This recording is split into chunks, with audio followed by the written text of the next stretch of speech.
It happened overnight. One day, the world seemed normal. The next, everything had changed. The stillness that settled over the heartland was sudden, almost unnatural, as if time itself had paused. There was no warning, no gradual decline to brace for. No rumors, no whispers in the coffee shops or at the co-op. Just a sharp, jarring stop.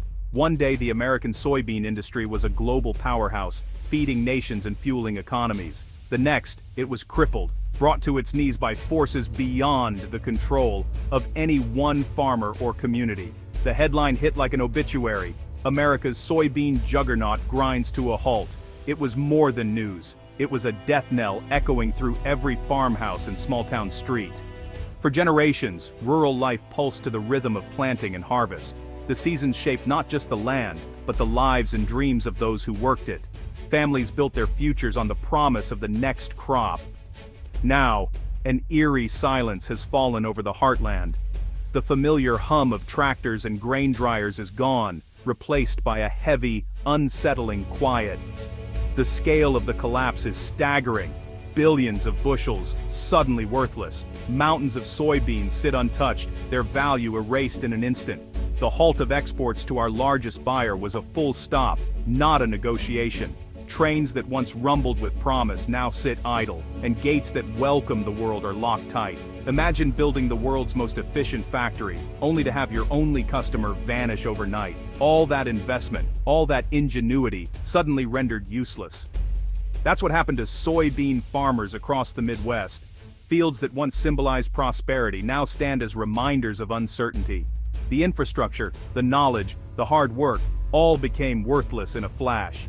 Generations of expertise, passed down like heirlooms, now seem futile.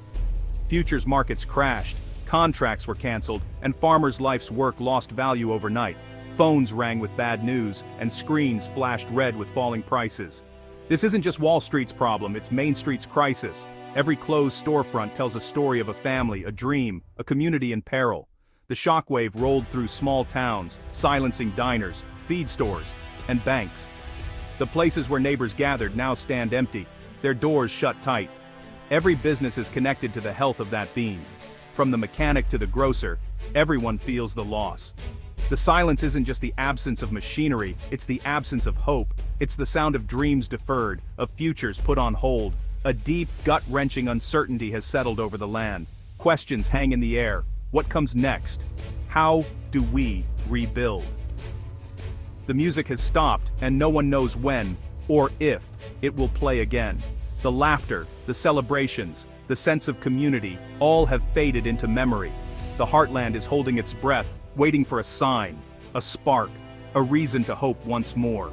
The soybean collapse was just the first domino. Local John Deere dealerships saw orders vanish, repair shops went quiet. Seed suppliers, fertilizer co-ops, and tire shops all felt the sting. These businesses are the lifeblood of rural communities, employing locals and supporting schools and churches.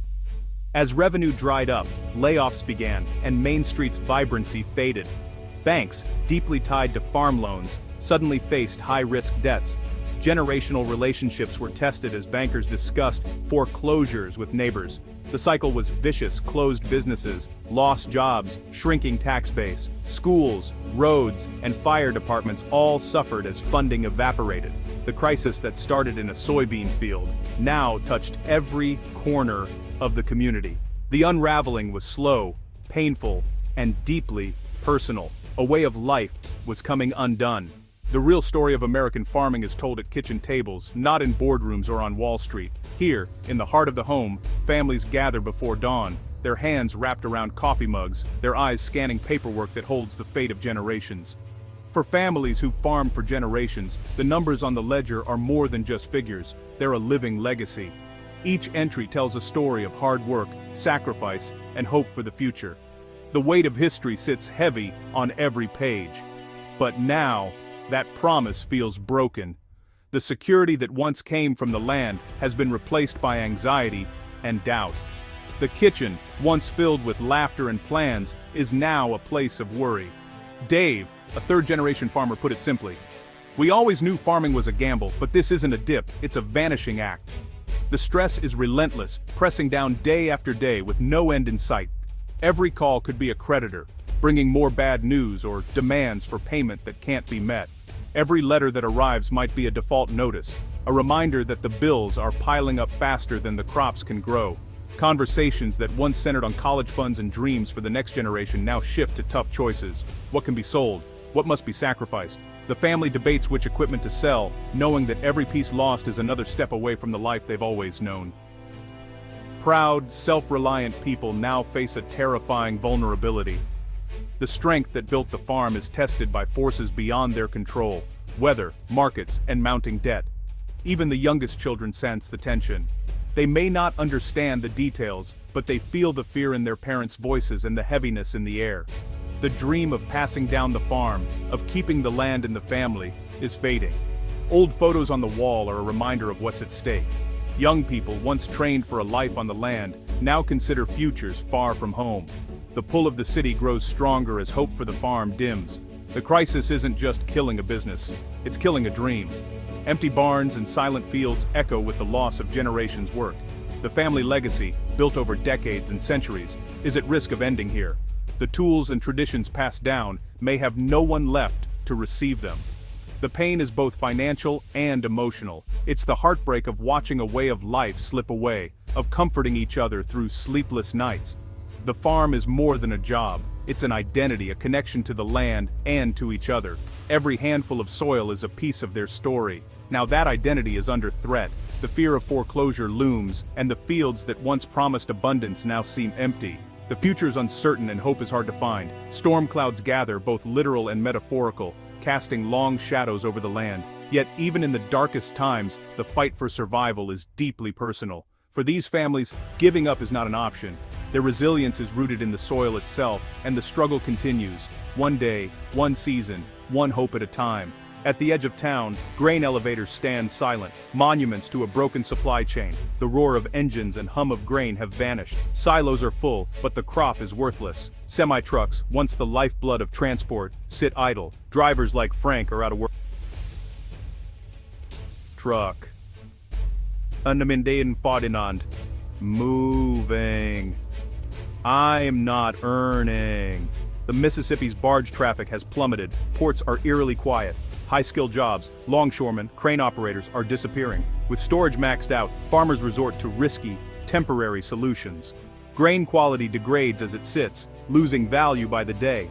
The logistical nightmare traps farmers, watching their hard work decay. The ripple effect is vast, reaching far beyond the fields. The entire ecosystem of moving a single bean has ground to a halt. China wasn't just a customer, it was customer. 1 in 3 U.S. soybean rows ended up in China, fueling a boom. The industry was optimized for this single market. Then, overnight, China pivoted to South America, cutting America out. Billions invested in Brazilian infrastructure sealed the deal. For American farmers, the result was brutal. Their biggest buyer was gone. The sense of betrayal runs deep. Farmers feel sacrificed in a bigger game. "We trusted the system," one farmer's wife said. "Overnight it vanished." The people who did the hardest work were left holding the bag. The health of a small town is fragile. When the economic engine dies, the whole town shrinks. Schools lose students, teachers and programs are cut. A good school system is vital for attracting families. Its decline accelerates the town's aging. Churches see dwindling congregations and lighter collection plates. Pastors spend more time counseling families in crisis. Community services, food pantries, dinners are diminished just when they're needed most. Traditions and festivals fade as donations and volunteers disappear. The fabric of the community unravels, leaving towns poorer and lonelier. The loss is more than economic, it's social and spiritual. To truly understand the depth of this crisis, you have to listen to the voices of those who are living through it every single day. Their stories are not just statistics or headlines, they are real, raw, and deeply personal. Take Sarah, for example, a young agronomist who once dreamed of returning to her family's farm, carrying on a legacy that had lasted generations. Now that future has vanished, swept away by forces beyond her control. "All my training, all my passion is for this," she says quietly. But there's no farm to come back to. Everything I worked for, everything my family built, is slipping away. The pain isn't just financial, it's emotional too. There's a heavy sense of loss, of letting down, not just family, but an entire community that once depended on these fields.